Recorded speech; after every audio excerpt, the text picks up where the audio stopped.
Welcome to my channel. ये single father and cute innocent boy का part 2 है। तो चलिए वीडियो को स्टार्ट करते हैं। नेक्स्ट मॉर्निंग जिमिन ने जैसा यूंगी को बोला होता है उसी तरह यूंगी अपना लगेज रेडी करके वो अपने घर से बाहर निकलता है।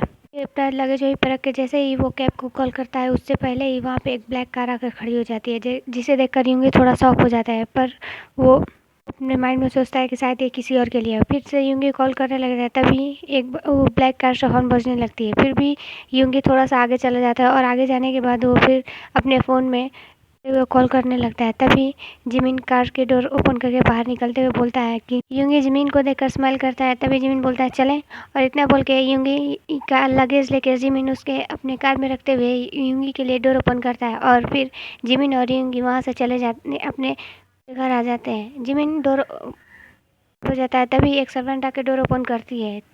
डोर ओपन करने के बाद वो सर्वेंट बोलती है सर, मिस्टर पार्क और मिसेस पार्क आई हैं। तभी जिमिन बोलता है ओके ओके बोल के वो यूंगी को बोलता है कि इन्हें इनका रूम दिखा दो, और भी अपने रूम में ही है। तो भी वो सर्वेंट बोलते हैं नहीं सर, वो अपने ग्रैंडफादर और मदर के साथ तो थोड़ा बातें कर रही हैं और साथ बैठी हुई हैं। तभी जिमिन बोलता है ओके, और ओके बोल के यूंगी को बोलता है ठीक है तुम जाकर थोड़ा रेस्ट कर लो, उसके बाद मैं हम लोग कुछ प्लानिंग करेंगे मिन को कैसे मनाना है और कुछ किस बात को कौन सी बात उसे बतानी है। तभी यूंगी बोलता है ओके, और यूंगी सोचते हुए जाता है कि ये कौन सी बात है कि जो मिन को हम दोनों को मिलकर बतानी है। फिर यूंगी सोचता है चलो कुछ नॉर्मल बात होगी, और इतना सोच के यूंगी अपने रूम में चला जाता है। रूम में जाने के बाद वो फ्रेश होने लगता है। इधर जिमिन अपने सेक्रेटरी को कॉल करता है, बोलता है कि मुझे कुछ नहीं पता, बस 2 दिन में ये सब सारी चीज़ें कंप्लीट हो जानी चाहिए, उसके बाद मुझे कोई ऐसा नहीं चाहिए, समझे। तभी उसका से बोलता है ओके सर, और इतना बोल के वो कॉल कट कर देता है। जिमिन अपने पेरेंट्स के पास जाता है और वो उनसे बोलता है कि हाय मॉम डैड।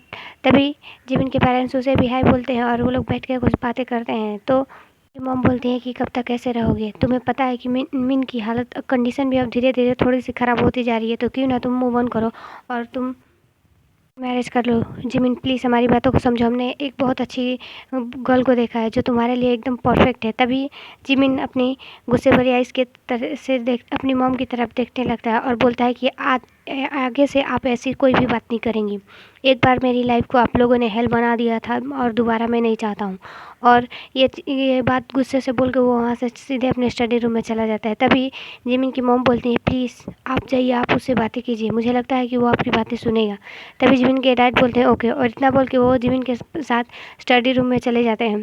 के बाद तभी जिमिन बोलता है प्लीज़ डैड, आपको पता है कि मैं अब इस बात पे एग्री नहीं करूँगा। एक बार मैंने देख लिया है आप लोग की बात मानकर एग्री करके, अब दोबारा मुझ में इतनी हिम्मत नहीं है कि मैं वही चीज़ें दोहराऊँगा, और अब जो भी होगा सब मैं अपने मन से करूँगा। तभी जिमिन के डैड बोलते हैं प्लीज़ जिमिन, अपने लिए ना तो तुम मिन के लिए सोचो। तभी बोलता है ओके डैड, मैं इसके बारे में आगे सोचूंगा, पर इस सिचुएशन में मैं ना तो आपकी और ना तो मॉम की हेल्प लेना चाहता हूँ। मैं जो भी करूँगा वो खुद से करूँगा। और इतना बोल के वो लोग सब अपना थोड़ा टाइम स्पेंड करने थे। ऐसे ही टाइम हो जाता है, तभी एक सर्वेंट आकर जिमिन से बोलती है सर लंच रेडी हो गया है। तो जिमिन बोलता है ठीक है सबको बुला कर लाओ। डाइनिंग टेबल पर बैठे हुए थे और यूंगी भी वहाँ पर आता है, जिसे यूंगी को देखकर जिमिन के मॉम डैड को एक बहुत बड़ा सा शौक लगता है, और वो बस यूंगी की तरफ देखते हुए बोलते हैं यूंगी, और इतना वो बहुत ही धीरे से बोलते हैं जिसे यूंगी सुन नहीं पाता, और वो सबको हेलो बोलता है। तभी जिमिन उसे अपने साथ बैठने का तो जिमिन वहाँ पे जाके बैठ जाता है, और मिन इसे देखकर बहुत खुश होती है और अपने चेयर से उठ के यूंगी के पास जाते हुए उसे हक कर लेती है और बोलती है कि आप। यूंगी बोलता है हाँ मैं आप कुछ टाइम के लिए आपके साथ ही रहूँगा। तो मिन बहुत हैप्पी हो जाती है, बोलते हैं सच में। तभी बोलता है पहले अपना लंच करो, उसके बाद हम कुछ होगा उसके बाद हम बात करेंगे, ओके मिन। तभी मिन थोड़ा सा डरते हुए जाकर वो चेयर पे बैठ जाती है और वो लोग सभी लोग अपना लंच करने लगते हैं, पर ना तो जिमिन के डैड और मॉम उन दोनों के एक गले से एक भी फूड नीचे नहीं जा रहा था। वो लोग बस शौक से यूंगी की तरफ देख रहे थे, और जिमिन बस उन्हें देता से देखता है और बोलता है कि कोई रिएक्शन ना करे। वो इशारे में उन्हें समझा देता है और बोलता है मॉम डैड प्लीज़ अपना फूड इधर उधर ना ज़्यादा अपने फूड पे ध्यान दीजिए, ओके। और इतना बोल के जिमिन अपना पीसफुली फूड खाने लगता है, जिससे यूंगी को थोड़ा अजीब लग रहा था क्योंकि बार बार जिमिन के मॉम डैड उसे ही देख रहे थे, और ये देखकर थोड़ा अनकंफर्टेबल हो रहा था। तभी जिमिन बोलता है कोई बात नहीं, तुम अपने फूड पे ध्यान दो। और इतना बोल के वो लोग सब अपना फूड खा लेते हैं। तभी सब लोग अपने फूड खा कर बट तभी जिमिन के मॉम डैड बोलते हैं जिमिन हमें तुमसे कुछ बात करना है तो प्लीज़। तभी जिमिन बोलता है ओके, और ओके बोल के वो लोग सीधे जिमिन के रूम में चले जाते हैं। जिमिन की मॉम बोलती है जिमिन युंगी है वो, तुमने उसके साथ क्या किया? कि वो किसी को नहीं पहचान रहा है, वो नॉर्मली इतना स्पेसफुली कैसे बैठ सकता है जबकि वो सारी चीज़ें जानता है, सारी चीज़ें अपनी आँखों से देखा था जिमिन, और वो ऐसे शांत नहीं बैठ सकता। तुमने उसके साथ क्या किया? जो किया था वो काफ़ी नहीं था कि अब उस बच्चे इनोसेंट बॉय की तरफ भी तुमने ऐसा सब कुछ किया। तभी जिमिन गुस्से से आता है और बोलता है कि सॉरी मॉम, मैंने उसके साथ कुछ नहीं किया, और जो भी कुछ किया था बस उसकी वजह से ही किया था। आप लोगों की वजह से मैंने सारी चीज़ें किया था, और अगर आप लोग उस टाइम एग्री हो जाते तो फिर सब लोग स्पेसफुली होते और सब लोग हैप्पीफुली होते। डैड बोलते हैं पर जिमिन ये गलत है, उसे कुछ याद क्यों नहीं है? तो जिमिन स्माइल करते हुए बोलता है आपको पता है मॉम डैड, मेरे गॉड भी मेरे साथ है, वो सारी चीज़ें भूल चुका है।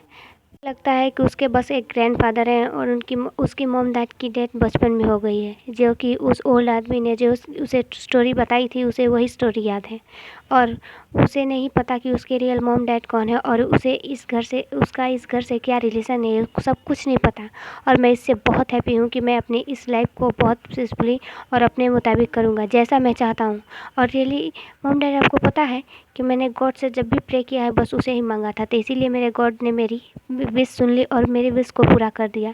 तभी जिमिन के डैड बोलते हैं पर जिमिन अगर उसे कभी कुछ याद आ गया तो?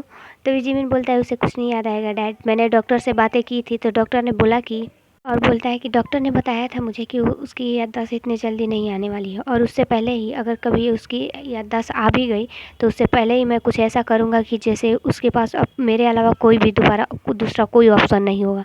वो जब भी चुनेगा मुझे ही चुनेगा। उस टाइम उसने ये ना सोचकर अपनी सिस्टर के लिए सोचा था। और वैसे भी मॉम डैड ये पास्ट तक की बातें थी तो वो उसे पास्ट में ही रह देने थे। अब मैं अपना फ्यूचर और अपना प्रेजेंट उसके साथ न्यूली तरीके से स्टार्ट करना चाहता हूँ, तो प्लीज़ बीती बातों को मत दोहराइए, वरना आप भूल जा रहे हैं कि मैं हूँ कौन। पार्क जिमिन आपको पता है ना कि मेरा एंग्री लुक कौन सा है, तो प्लीज़।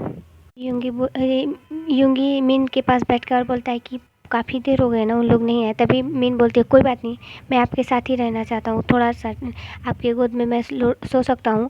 तो यूंगी बोलता है क्यों नहीं, और उसे अपने लैब पर सुलाने लगता है। थोड़ी देर बाद मिस्टर पार्क और मिसेस पार्क और जिमिन वो लोग सब बाहर आते हैं। सब लोग यूंगी की तरफ देखते हैं।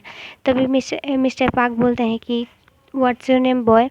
तभी यूंगी बोलता है माय नेम इज़ मिनी यूंगी। यूंगी का पुराना वाला नाम सुनकर सब लोग शॉक हो जाते हैं। तभी यूंगी बोलता है कि हाँ मेरा नाम ही यूंगी है, पर मेरे ग्रैंडफादर मुझे सुगा सुगा कह के बुलाते थे। वो बोलते थे कि मैं एक हूँ इसीलिए, पर मेरा नाम मेरे ग्रैंडफादर से नहीं मिलता था, तो उन्होंने बताया कि मेरे मॉम के नाम से मेरा नाम रखा गया, इसीलिए मेरा नाम मिनी यूंगी है। पर मेरे ग्रैंडफादर का नाम मिन नहीं था, इसीलिए पर मेरी मॉम डैड के डेथ के बाद ग्रैंडफादर ने मेरा नाम यही चूज किया।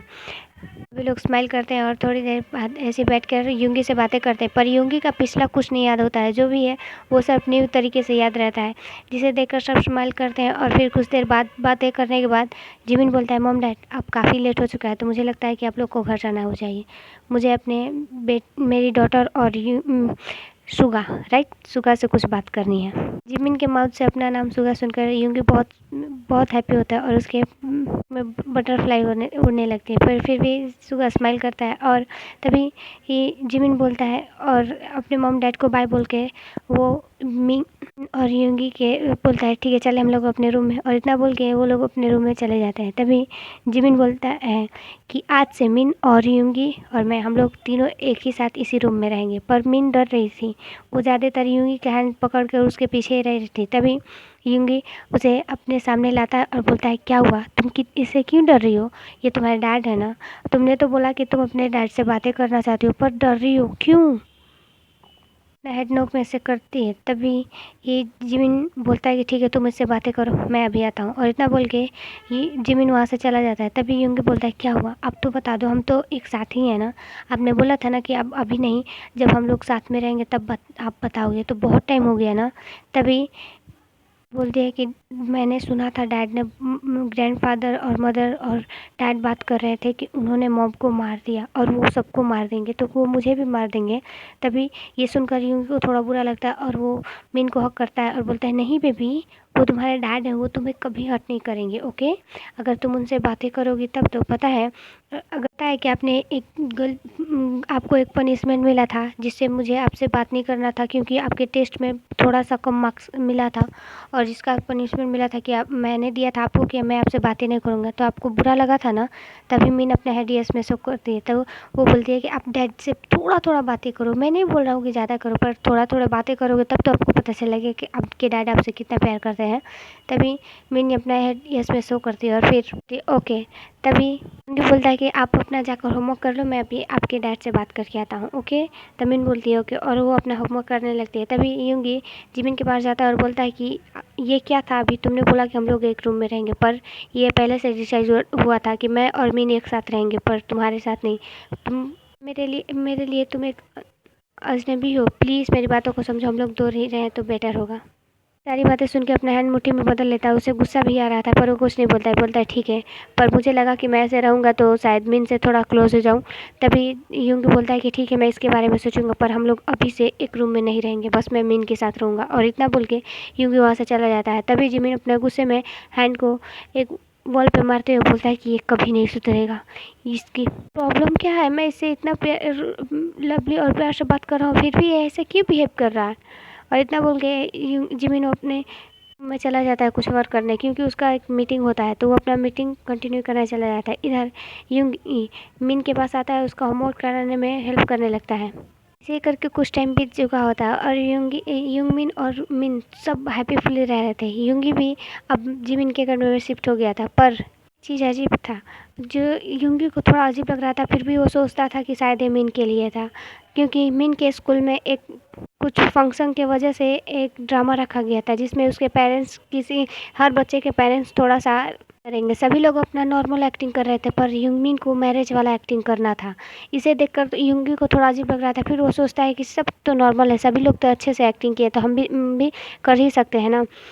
मैं चाहता हूँ कि मेरी मीन ही जीते, उसे ही ट्रॉफी मिले। और ये सुन के यूँ स्माइल करता है और फिर वो स्टेज पे जाता है और प्रेस्ट आता है। जो सारी भी वर्क होता है, सब कुछ स्टेज की रिचुअल होती है, सारी चीज़ सेम होती है। वो लगता है कि रियल है, पर यूँगी सोचता है कि ये सब एक एक्टिंग है और नाटक है, इसीलिए यूँगी ज़्यादा ध्यान नहीं देता और जैसे सारी चीज़ होती है सब कर लेता है। पर जब प्रेस्ट बोलता है कि जिमिन यूँगी को किस करे, इसे सुनकर यूँगी को थोड़ा अजीब लगता है। फिर वो एक स्टेप पीछे लेता है और बोलता है कि ये तो रियल नहीं है ना, तो फिर हम लोग ऐसा क्यों कर सकते हैं, और ऐसे भी इतने सारे लोग हैं, मुझे ये नहीं करना है। तभी जिमिन यूंगी को उसका हैंड पकड़ के उसे अपने पास पुल करता है और बोलता है कि ठीक है, हम लोग लिप्स किस नहीं करेंगे तो तुम्हारे फोrehead पे किस कर सकता हूँ। और इतना करता है और सभी लोग घर आ जाते हैं। पर यूंगी ने जो रिंग पहना था वो तो रिंग नहीं निकाल रहा, और जिमिन में भी वो रिंग नहीं निकाला था। तभी यूंगी थोड़ा सा कन्फ्यूजन लुक के साथ पूछता है कि सभी लोग को तो नॉर्मल एक्टिंग मिला था, पर हम लोग को मैरिज वाला क्यों, और तुमने ये मना क्यों किया कि मुझे रिंग निकालने से। तभी यूँगी बोलता है कि कोई बात नहीं, ये मैं बस एक गिफ्ट दिया है, समझ लो कि शायद तुम्हारी सैलरी से ही काट लूँगा, तो पर इस रिंग को तुम कभी नहीं निकालोगी, ओके। और टाइम में मिन अपने डैड से थोड़ा तो क्लोज हो गई थी, पर एक और न्यू बात थी, क्योंकि कल मिन का बर्थडे था और सभी लोग बहुत हैप्पी थे मिन का बर्थडे मनाने के लिए, पर ये सब सरप्राइज़ था। ओके एवरीवन, आज के लिए इतना ही, और इसका एक नेक्स्ट पार्ट होगा और उसके बाद इसका लास्ट पार्ट होगा। ओके बाय, प्लीज़ मुझे सपोर्ट कीजिए। अगर वीडियो